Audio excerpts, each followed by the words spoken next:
Hello guys, तो master take channel में आपका स्वागत है। आज हमारे पास डेल 3501 का लैपटॉप आया हुआ है। इसमें एक क्लाइंट बोल रहे थे कि इसमें कुछ बीप साउंड आ रहा है, तो आज हम वो चेक करने वाले वो बीप साउंड क्यों आ रहा है और किसकी वजह से आ रहा है। तो सबसे पहले मैं लैपटॉप को ऑन करता हूँ।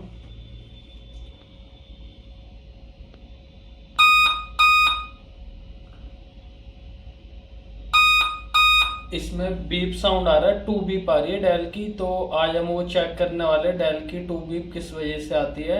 लैपटॉप को खोलेंगे, उसके बाद में पता चलेगा। अब हम लैपटॉप को खोलेंगे। इसमें टू बीप का साउंड आ रहा था, तो अब हम इसमें चेक करेंगे क्या दिक्कत है। सबसे पहले हम लैपटॉप की बैटरी निकालेंगे। बैटरी निकालने के बाद इसकी जो ड्यूटी का एक स्क्रू होता है वो निकाल लेंगे। स्क्रू निकालने के बाद अब हम इसका ड्यूटी राइटर निकालेंगे। ड्यूटी राइटर हमने निकाल दिया है। अब हमने इसके सारे स्क्रू खोल दिए थे, तो अब हम इसका बेस निकाल देंगे। बेस इसका निकल गया है। ये देखो, आप देख सकते हो इसकी रैम कैसे लगी हुई है। ये रैम की वजह से ही इसका बीप साउंड आ रहा था। तो अब हम इस रैम को सही से लगा देंगे। ये रैम सिस्टम में डिटेक्ट नहीं कर रहा था, इसलिए इसमें बीप का साउंड आ रहा था। और क्लाइंट का बोलना था एक और उनको सैमसंग की रैम लगवानी थी, तो हमने DDR4 रैम ले लिया है। अब हम इसे भी लगा देते हैं। ये हमने लगा दिया है।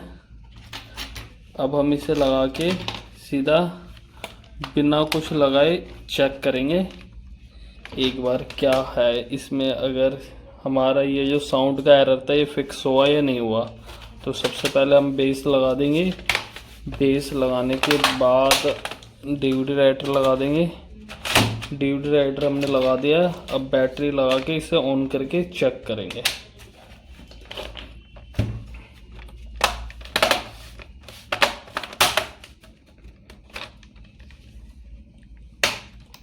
ये हमने लैपटॉप को डमी पैक कर दिया है।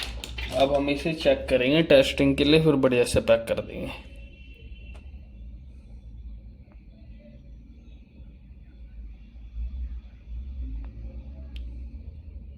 ये देख सकते हो आप, इसमें अब कोई साउंड का एरर नहीं आ रहा और डिस्प्ले भी आ गया है।